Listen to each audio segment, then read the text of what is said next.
The state of Texas is the biggest employer in Austin, and recently Governor Greg Abbott instructed state agencies to have their staffs return to office as soon as practicable. So, what does that mean, and how's all that going? Today on CityCast Austin, we find out.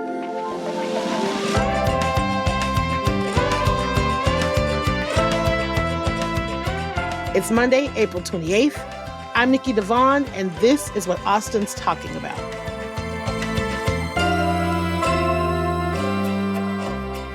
Hello, I am here today with Andrew Weber, a reporter for KUT. Hi, Andrew. Hi there.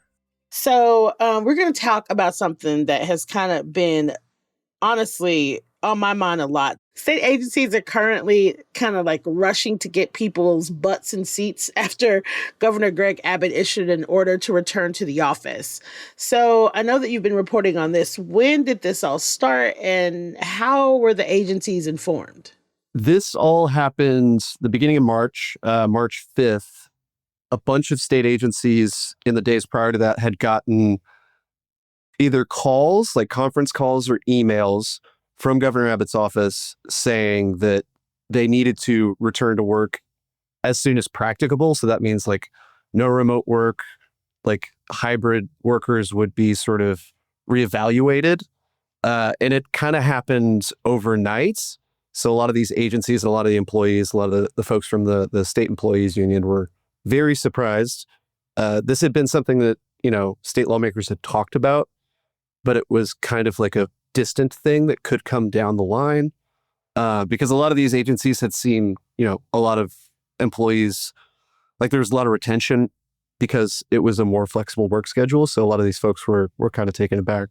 Are the agency heads empowered to make any decisions on their own about this? Like, can they decide exactly when, how it's implemented, or has it just literally been like, get people back into the office now? Have they been given any kind of autonomy at all?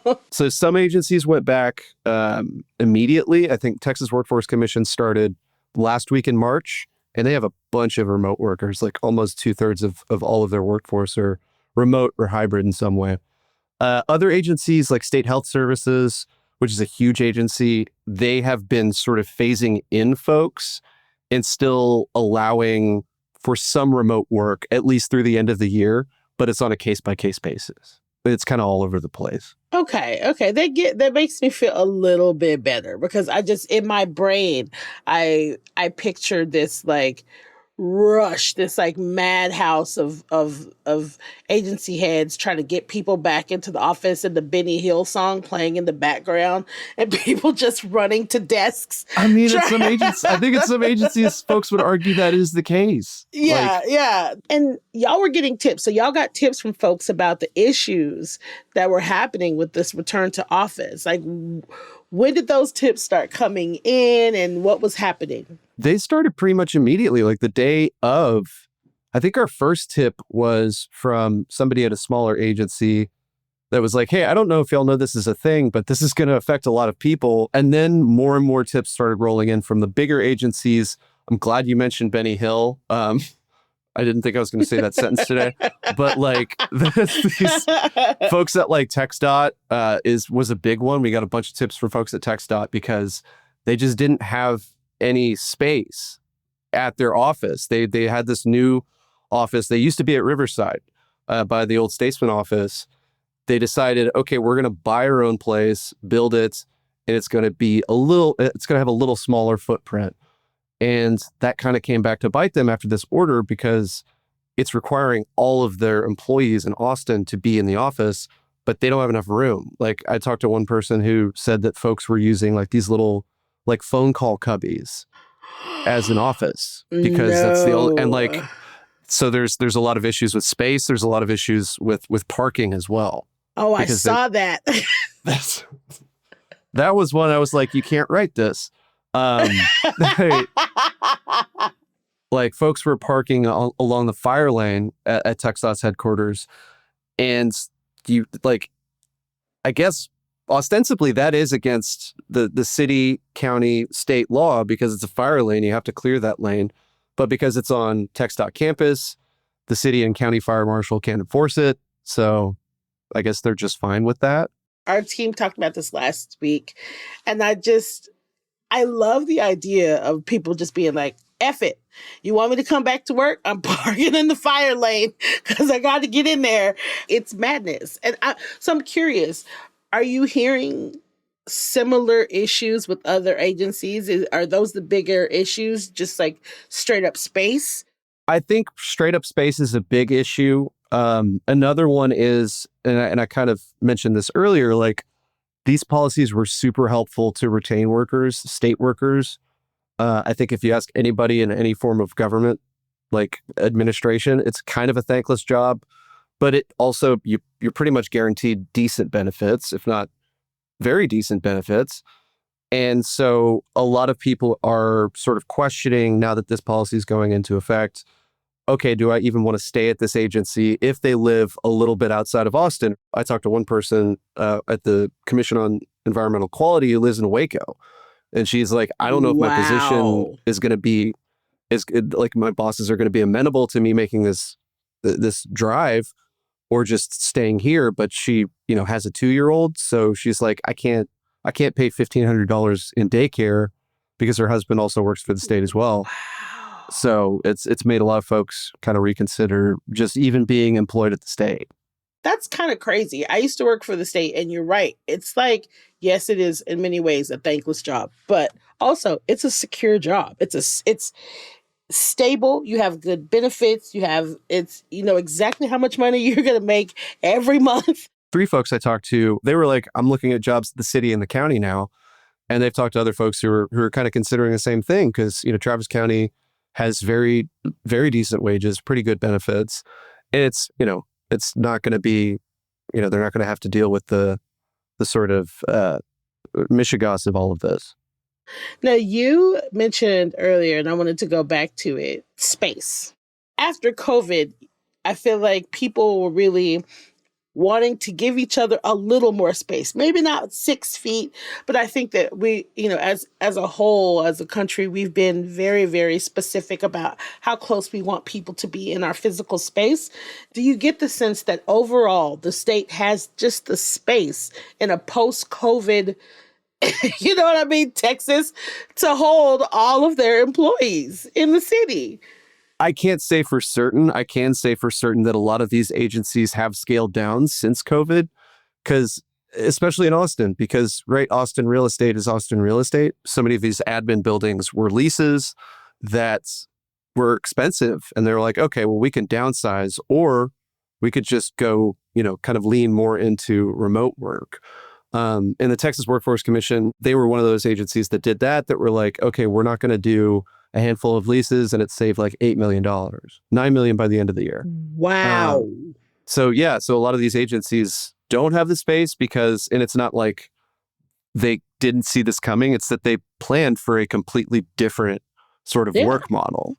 So I want to talk about equipment because we heard that there have been problems with computer monitors and other stuff. What are you hearing about, like, people just having the equipment that they need to do their jobs at these offices? Yeah, that was something that piqued my interest because I've got a second monitor right here. I did not pay for this. Like the state of Texas did.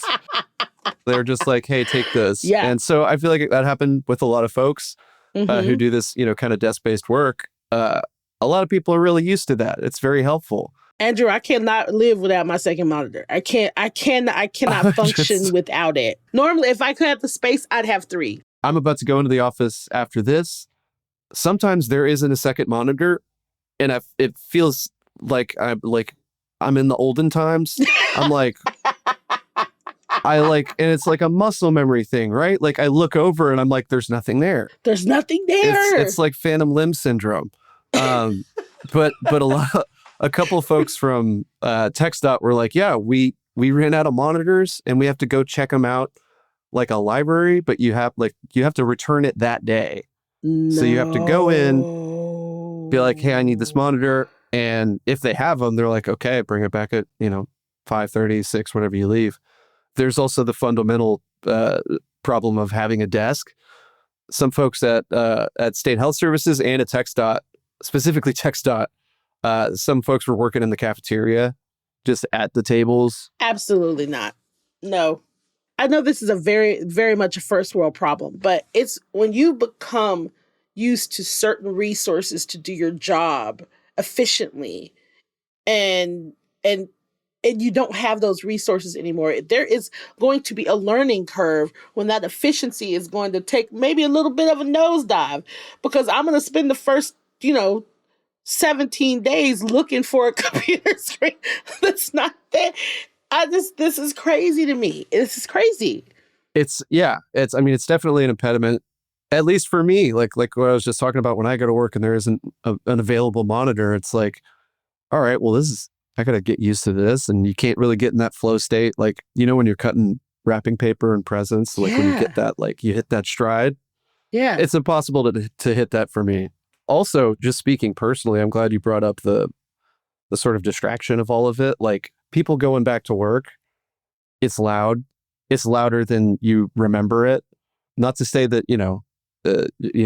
interpersonal interaction is bad, but I think a lot of folks are just sort of accustomed to having a little more quiet time, and it's maybe preferable in some instances. But if you're all crammed, ass to elbow, like it's going to be difficult to even hear yourself think. Even before COVID, I'm not going to say which coworker, but I do have a coworker who puts on a cone of silence, is what she calls it. And she just puts music on, or she'll go off into another room because she does great work. And sometimes she needs silence, which totally respect that. She has the flexibility to do that because we have enough space. But, in some of these offices where people are working from weird little phone booths and in cafeterias, sometimes you don't get that.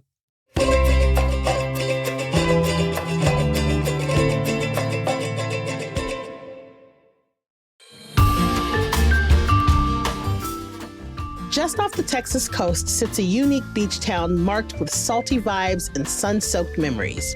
Port Aransas is a place where family traditions unfold naturally, and beauty lies both in island views and the unhurried moments between adventures. It's a place where multiple generations can get together under one roof to share slow beachfront mornings and cool Gulf breeze evenings. An island escape with 18 miles of shoreline to cast your line, kayak with the kids, or simply cruise the coast in a golf cart. One visit, and you'll see why generations of Texans have anchored their traditions to the island life.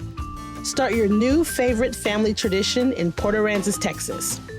Go to visitportaransas.com and plan your visit to Austin's beach.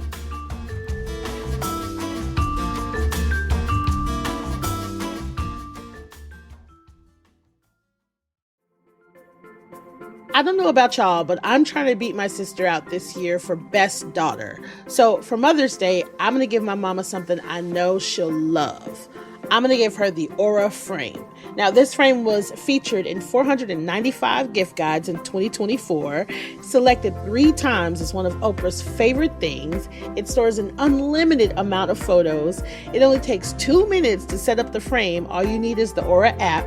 And even if you don't live 10 minutes from your mom like I do, you can send photos and 30-second live videos to the frame from anywhere. And Aura has a great deal for Mother's Day. For a limited time, listeners can save on the perfect gift by visiting auraframes.com to get $35 off plus free shipping on their best-selling Carver matte frame. That's AURA frames.com. Promo code is CityCast. And support the show by mentioning us at checkout. Terms and conditions apply. We've seen studies that people are even more productive when they're allowed to work from home. And so now that we know this can be done, it feels so ridiculous. It's just like there does not seem to be, to me, a good reason for this. Am I missing something, you think? I think a lot of people would agree with you. It does to them feel kind of arbitrary. Do we have any numbers around efficiency? Just like that's showing workers are more productive when they work from home versus the office? There hasn't been a an exhaustive study on it. There was a survey that came out in February. As far as agencies having a positive impact, 29 agencies out of a little over 90 said that this has been positive. 80 of those agencies said this has helped with retention.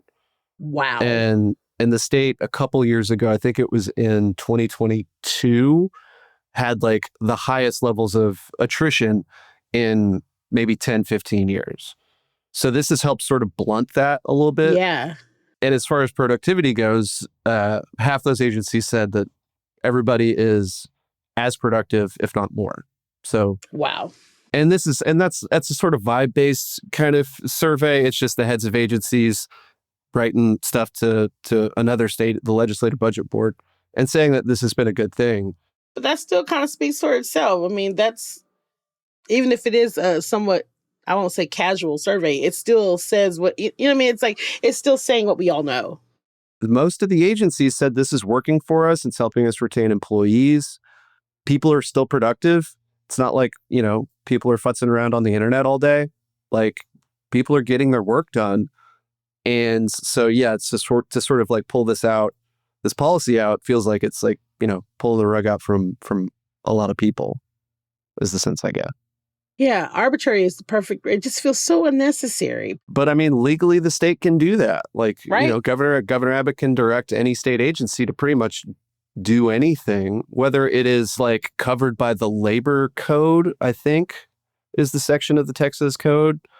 That's up for debate, but he can still do it, and agency heads will still sort of comply, as we've seen here.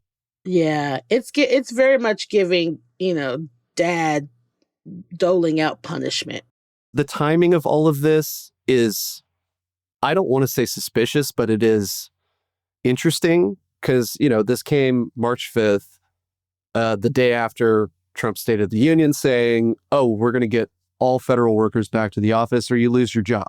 People would argue that sort of wasn't a coincidence, that Abbott heard that and was like, oh, we're doing this. We've been sort of thinking about doing this, so I'm just going to pull the trigger on this. And, in light of that, I think a lot of people are viewing it as sort of that same sort of DOJ-related kind of administrative rules or crackdowns or, policies that are going to cause people to leave the workforce, whether intentionally or unintentionally, that there is going to be a bit of a brain drain. And folks are concerned about that. One of the agencies, the Department of Motor Vehicles, the folks who give us driver's license, which is an exhausting process in Texas. The wait times are terrible. About 140 people in that agency are fully remote, and they're mostly customer service folks. I think 93 people are customer service folks. So I don't know how that's going to impact those services, but I can imagine that the Department of Motor Vehicles is concerned, and I imagine they're not the only agency that is. To your point earlier, you were like, Governor Abbott can make state agencies do whatever he wants. Do you think it really is just, he is just forcing people to go back so that he can be in, I think it's so that he can be in line with what our president is wanting. Am I making it too black and white? I mean, I don't think that's a jump really at all. Like the statement that we've gotten from him, I've done 3 stories on this. It's been the same statement every time. And it has focused on, well, federal workers are doing this, so Texas needs to do this too. The term 10 toes down, it feels like he should just be like, just do it. Say it with your chest. Just do it. You're going back to the office because I said so. I'm glad you brought that up because there's no written policy for this. Like there's no written guidelines for any of these agency heads. It all came from folks in his office, either through email or through conference calls. So there's nothing really on paper about this. That is wild. That is wild. I mean, he's saying it, but you're right. It's not saying it with his chest because there's nothing on paper that, people can point to and be like, oh, you did this. Exactly. Now, I'm curious about this because when TxDOT had everybody come back and, a part of their mission is to make the roads safer and to get more people off the streets and be smart about, which, was part of the reason that they have a bunch of their people go to work from home so that it could be like less people on the streets, less traffic. I'm curious if you know, we're hearing anything about or if there's any conversation about how this is going to affect traffic in a city that is already full swing in, construction for for I our would argue highway. we're not full swing yet because Not we've yet, still that's got true. Project Connect. They've got to bury that Oh, whole ass highway. oh my Like, God. I don't even want to think about it. That's right. We're oh, not in full swing yet. Yeah, thank you. yeah. I mean, as far as the numbers, I will say one of the folks I talked to from TxDOT, they've worked there since for about 10 years. And that whole time they've worked there, TxDOT has encouraged working from home when you can. Maybe come in once, twice a week. But for the most part, they work from home. That was one of the reasons they reached out to us, because they were like, I've been doing this my whole time here. This doesn't make sense. Also, and I appreciate you saying that TxDOT's job is to, build roads. That's their main job. This employee was super concerned about traffic, but I don't think there's a lot of numbers on that yet. I know my colleague Nathan Bernier is working on getting some of those numbers. I think the city is still sort of calibrating how to look at this as far as the major intersections that they need to look at. If traffic is worse, if it's, these estimated times for a commute are higher than they were before. I think it's still a little too early to tell, though. Oh man, it already seems as if we don't have enough room on the roads because there's so many people in the city. So it I'll be interested to see what happens, but my guess is that it's going to be ridiculous. Yeah, I mean, the city's working on it. But I mean, to that point, the agency that's building most of the Project Connect project that's burying I-35, they're struggling to even get all of their employees in the parking garage. So I'm not going to say that that's going to lead to Yep. more traffic, but it doesn't pretend well. Ridiculous. I'm curious what your just as your opinion. Do you think that this is something, do you think this will inspire private companies to follow suit? Maybe. I mean, I think you could argue that some of this is kind of coming from the private sector. I remember about a Oh. couple years ago, Amazon, I had a buddy who used to work for Amazon. They instituted a return to work.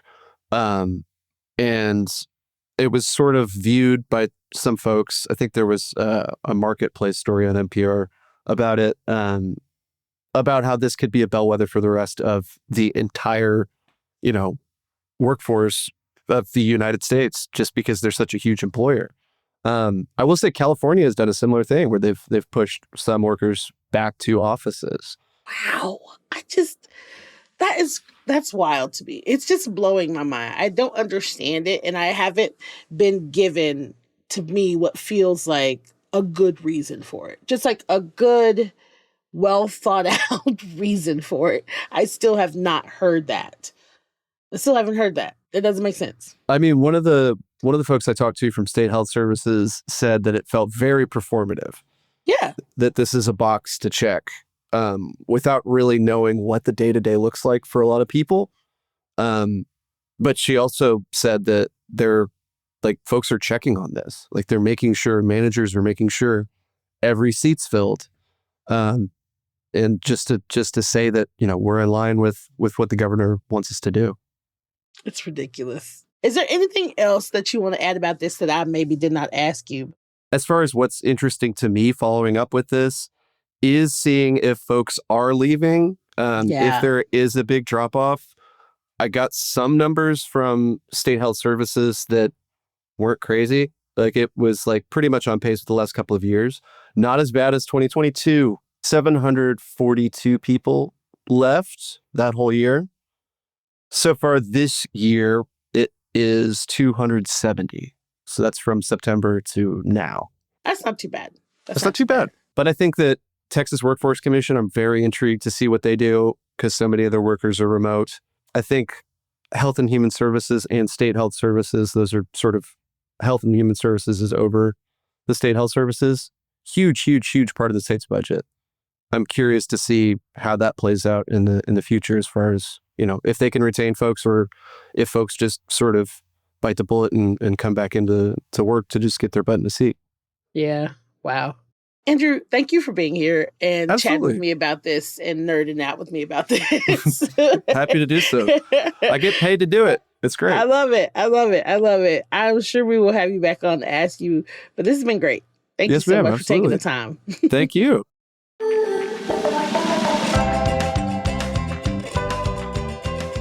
That's all for today here on CityCast Austin. You can find links to Andrew's reporting in our show notes.